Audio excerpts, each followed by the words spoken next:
Greetings, it is Wednesday and the third podcast of the week, this week where we are talking about successful sentences.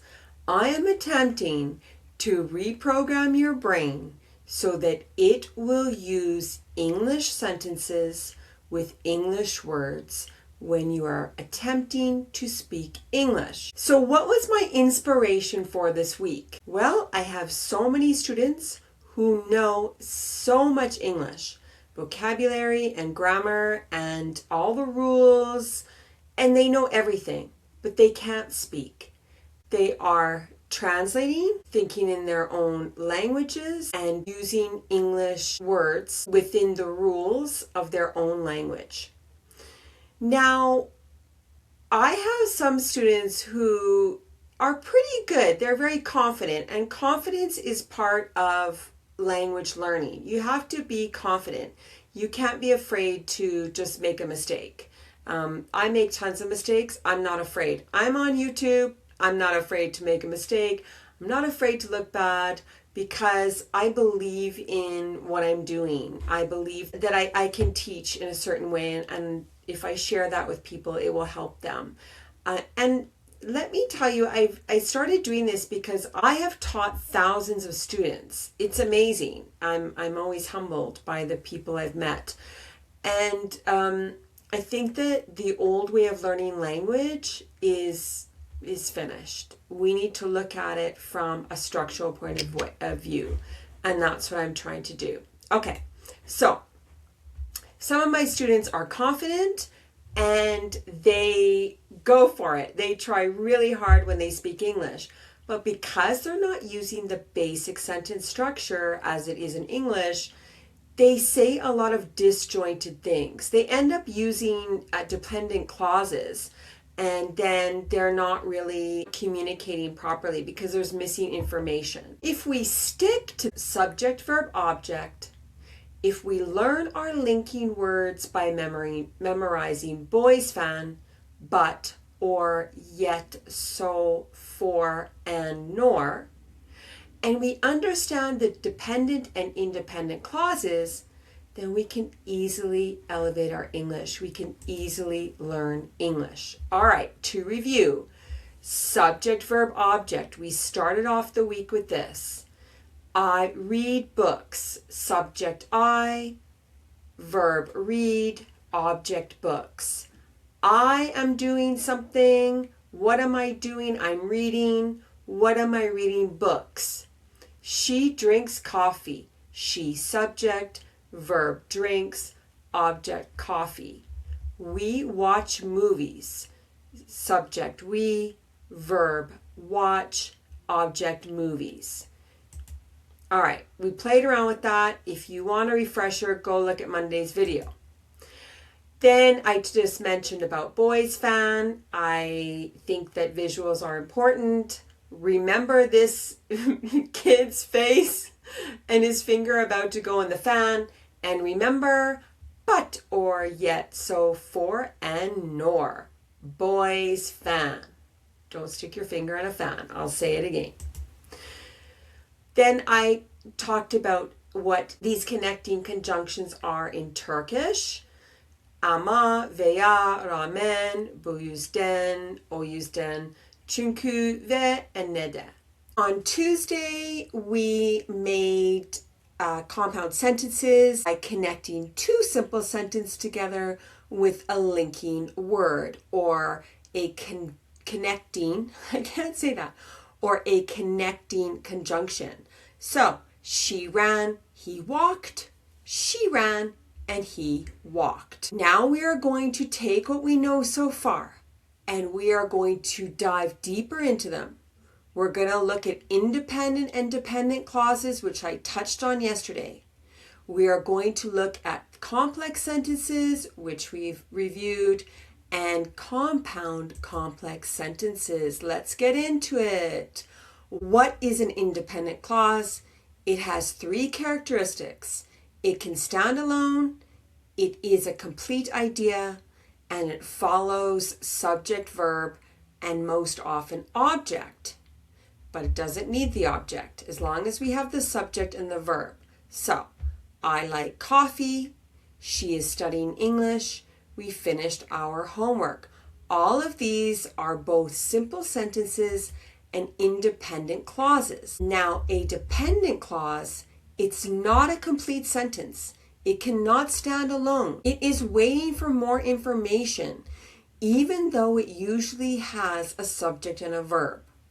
Now, a dependent clause often starts with because, when, if, although, while, since, and or that.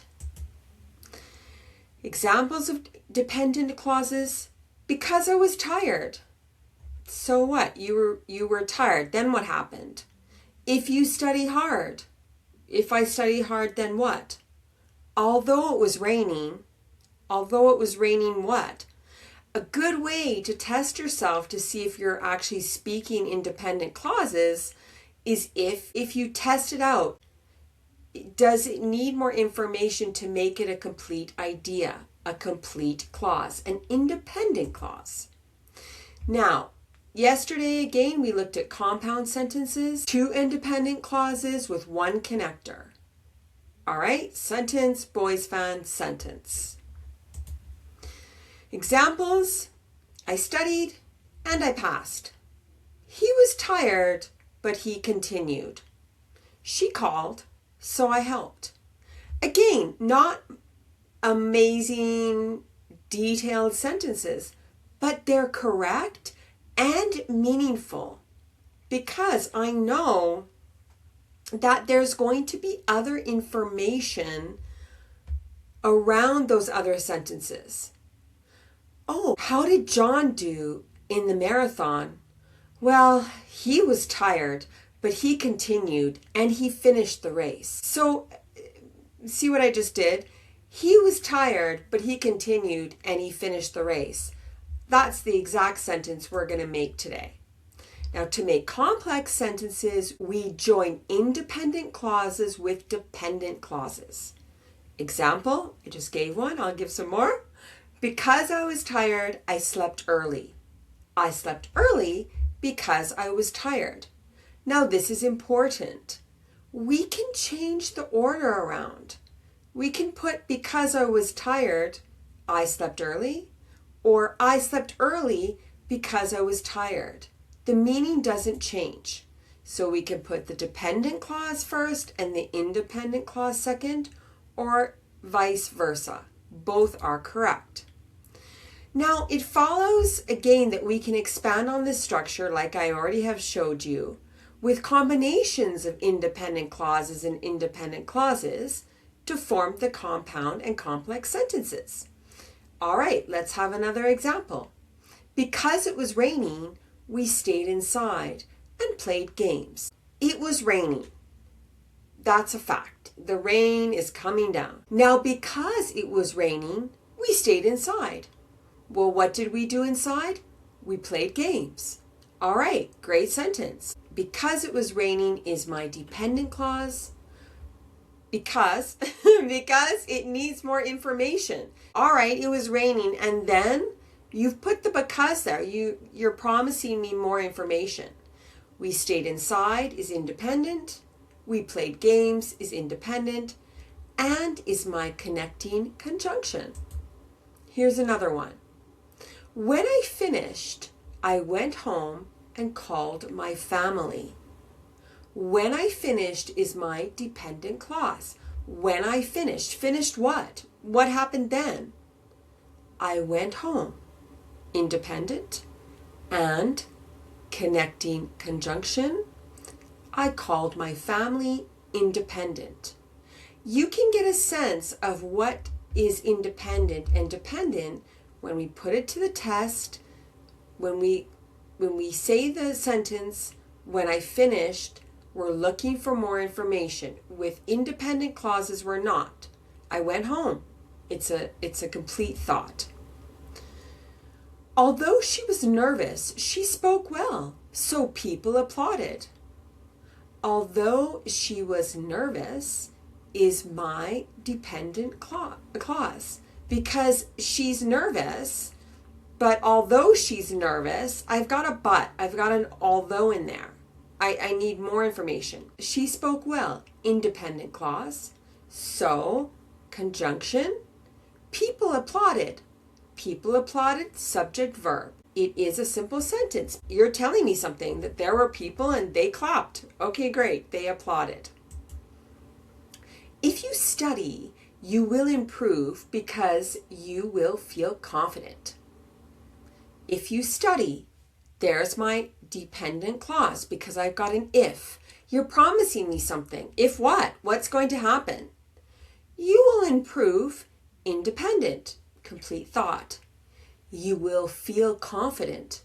Again, complete thought. I will feel confident. Great. If you study, you will improve because, linking word, you will feel confident. All right, let's continue. I wanted to put this contrast in for Turkish and English because my audience is mostly Turkish.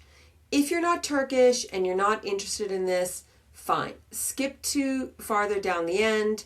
I don't know the timestamp. I'll put those timestamps in and you will still have had a complete lesson. These podcasts that I'm doing, the video podcasts, they're basically free English lessons. And that's because, as I said, I believe people are not being taught English correctly. I'm determined to show learners and maybe even teachers how they can teach English in a different way. I'm not saying it's a better way. I think it works well because I've seen the proof, but everyone learns differently. Okay, in Turkish, to form a lot of these sentences, we're using different suffixes because, as you know, if you're Turkish, it's a language made of suffixes. So we've got ince, döndü, ken, which we talked about last week, and dı için, because. Obviously we have çünkü for because, but for the purpose of what we're talking about, we're going to look at these constructs in Turkish. All right, let's go. Gelince beni ara. Eve gelince is when you come home. It's so much simpler. Turkish is so much simpler than English in so many ways, but also hard to learn because it's so different, but I appreciate it. Call me, beni ara. They're imperative sentences. They're orders. Beni ara. The subject is suggested. You call me. So we have you, subject, call, verb, and me is the object. So it's an independent clause, really. When you come home is dependent. Ders çalışırken müzik dinliyorum. When I am studying or while I am studying, I listen to music.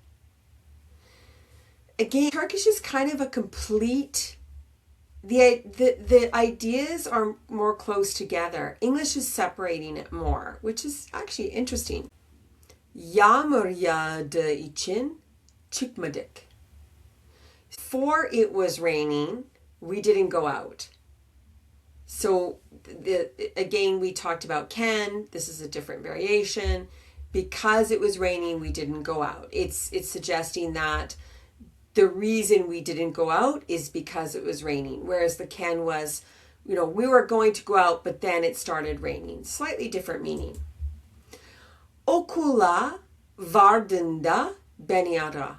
When you arrive at school, call me. Okula varında. When you arrive at school, beni ara, call me. Again, Turkish is a lot more cohesive. It's a lot more together. English is almost like a bunch of blocks put together, which I'm going to get into. But the common mistakes that Turkish and other non-native English speakers make is they don't get the blocks right. Coming home, I called you. No, coming home is nonsense. I called you is good. Because tired, I slept. I slept good. Because tired. Because I was tired. And another thing, I'm going to do a whole week on verbs because Turkish speakers often drop the verb because we're putting the verb at the end, which is totally understandable. I get it. The verb is the king. It's the center of the sentence, in my opinion, in English. I said before, I'm always looking for the verb in Turkish, and I have to wait to the end, which is, yeah, it's good for my mind. I'm exercising my mind. All right. While studying, listen to music. While studying, I listen to music. So English wants its subject and its verb. All right, let's talk about the building blocks. Each block is one clause, and each block should have at least a subject and a verb, if not a subject, verb, and object. And then you're going to connect with not just boys fan, but you can also connect with when, while, if. All right, that's another podcast, but you get what I mean. Example, when I finished my work, I went home and watch TV. 3 blocks. Just keep building those blocks. I'm always saying to my students, learning a language is like building a building. You have to get the basement right. If you have a really bad basement and you stick a first floor on it and then a second and a third, your building falls down. I am always going back to the basics with Turkish and building my way up. Until you know the basics, it's really hard to elevate your English. Okay, so here's the point. Use simple sentences first. If I ask you, why are you tired? You can say, I got up early. I had to go to work. I had a big project to do. I worked really, really hard all day. Then I came home late. That's mostly simple sentences. And you know what? I understood it. You spoke successfully. What's the problem? I will say again, do not try to speak English like you speak your native language. Don't do it. Just try and speak in simple sentences and then work your way up. Because the more you practice speaking, the better your English becomes. Makes sense. So first the simple sentences, memorize boys fan, and understand what each linking word means, then start using them. I got up early because I had to go to work. We had a big project to do, so I worked really hard. And then I got home late. We said the same thing. And then you can start putting more clauses together and giving more information. That's my takeaway. My last takeaway is don't stick your finger in a fan and don't try to speak in complex sentences when you're not ready to. That is the whole point of this podcast today. I hope that you got that. Tomorrow, I'm going to show you how to add information to this structure, to our basement. We're going to add a first floor to our basement. That's what we're going to do tomorrow. So come back, or if you're on YouTube and I've already made that video, click on it. If you missed one of this week's videos, go back and watch them. And that's me for this Wednesday. I wish you a good morning, afternoon, evening, night, and see you back for Thursday's podcast where we're going to get more complex with our sentences. Thank you so much. Subscribe if you like my channel and you want to know when I put out another video. It helps get this content to more people, and that's my intention, helping people learn English. Thank you so much. Bye.